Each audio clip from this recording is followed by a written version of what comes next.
안녕하십니까. 원주권 뉴스입니다. 원주를 비롯한 영서 지역에 안개가 짙게 끼어 있어 교통안전에 주의가 필요합니다. 현재 원주 지역 가시거리는 160m, 영월은 230m로 영서 내륙 지역 가시거리가 200m 안팎에 머물고 있습니다. 안개는 오후쯤 기온이 오르며 차츰 걷히겠지만 횡성과 평창 등 곳곳에 초미세먼지 농도가 높겠습니다. 오늘 낮 최고 기온은 17도 안팎으로 일교차는 20도 가까이 벌어지겠습니다. 강릉 추가 확진자 동선에 원주의 한 식당이 포함되면서 방역에 비상이 걸렸습니다. 신천지 신도인 이 확진자는 지난 15일 오후 1시쯤 원주의 한 식당에서 식사를 한 뒤 오후 들어 다시 강릉에 돌아간 것으로 확인됐습니다. 방역당국은 확진자와 접촉한 식당 주인 부부 등 3명을 자가격리하고 해당 식당은 소독을 완료했습니다.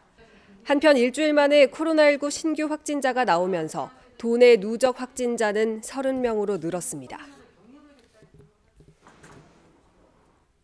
4.15 총선 공천 절차에 반발해 탈당 후 무소속 출마를 선언하는 사례가 여야 가리지 않고 벌써 속출하고 있습니다.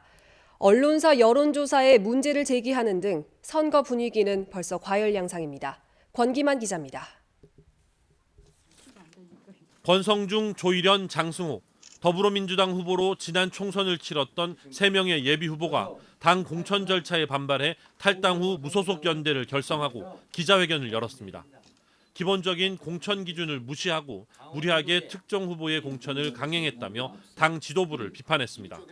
또 반드시 총선을 완주해 도민들의 화난 민심을 증명해 보이겠다고 밝혔습니다. 본인들이 만들어 놓은 시스템 공천룰을 만들었으면 지켜야죠. 넌스톱으로 원주갑에 찍어 누르면 후보들은 물론이거니와 시민들이 당에서 했으니까 다 받아들일 것이라고 그렇게 생각하는. 미래통합당에서도 홍천, 횡성, 영월, 평창 선거구 경선에서 제외된 박성규 전 영월 군수와 김덕만, 이충우 예비후보까지 무소속 출마 의지를 내비치고 있습니다. 공천을 받은 후보자들이나 여야 정당 입장에서는 고유의 지지층을 가진 후보들의 이 같은 행보가 치명적일 수밖에 없습니다. 탈당 후보들의 총선 완주냐 아니면 지지선언 혹은 단일화를 이뤄내느냐가 이번 선거 중요한 승부처가 될 전망입니다. 미래통합당 원주갑 박정아 예비후보는 KBS와 한국일보가 진행한 여론조사가 무소속 권성중 예비후보를 제외시켜 고의적으로 여론을 왜곡했다고 반발했습니다. 그 부분을 제외하고 여론조사를 한 것은 다소 특정 후보에게 유리한 결과를 만들어내기 위한 조사일 수도 있다는 의구심이 분명히 듭니다. 공천 후폭풍에 여론조사를 둘러싼 잡음까지 총선이 한 달 앞으로 다가오면서 도내 선거판이 점점 달아오르고 있습니다. MBC 뉴스 권기만입니다. 원주 갑을에 출마하는 더불어민주당 이광재, 송기현 예비후보가 공동 공약을 발표했습니다. 두 예비후보는 어제 첫 공약 공동 발표회를 열고 혁신 기업도시와 연계한 원주 경제 활성화 공약을 제시했습니다. 이번 공약에는 혁신 기업도시를 원주 발전의 두 축으로 보고 지역 상생과 활성화를 위해 기업 유치와 창업 연구도시 조성을 추진하는 한편 지역 대학과 연계한 맞춤형 인재 육성에 적극 나서겠다는 뜻을 밝혔습니다. 한편 두 후보는 일자리와 군부지 활용, 원도심 활성화 등 5가지 주제별로 공동 공약을 순차적으로 발표할 계획입니다. 코로나19 유행으로 초중고교 개학이 4월 6일로 2주간 추가 연기된 가운데 강원도 교육청이 후속 대책 마련에 들어가 내일 발표하기로 했습니다.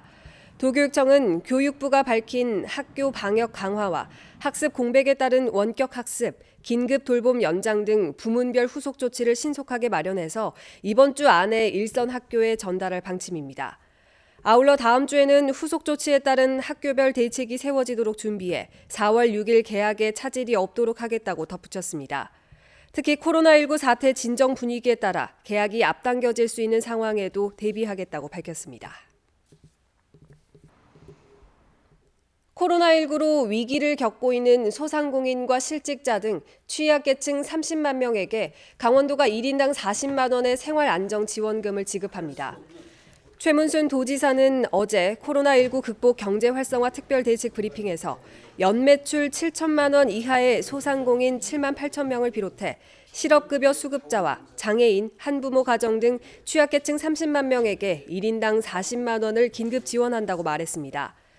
생활안정지원금 예산에는 전액 도비로 1,200억 원을 투입하고 다음 주 도의회에서 추경이 확정되면 다음 달에 지급하게 된다고 밝혔습니다. 뉴스를 마칩니다. 고맙습니다.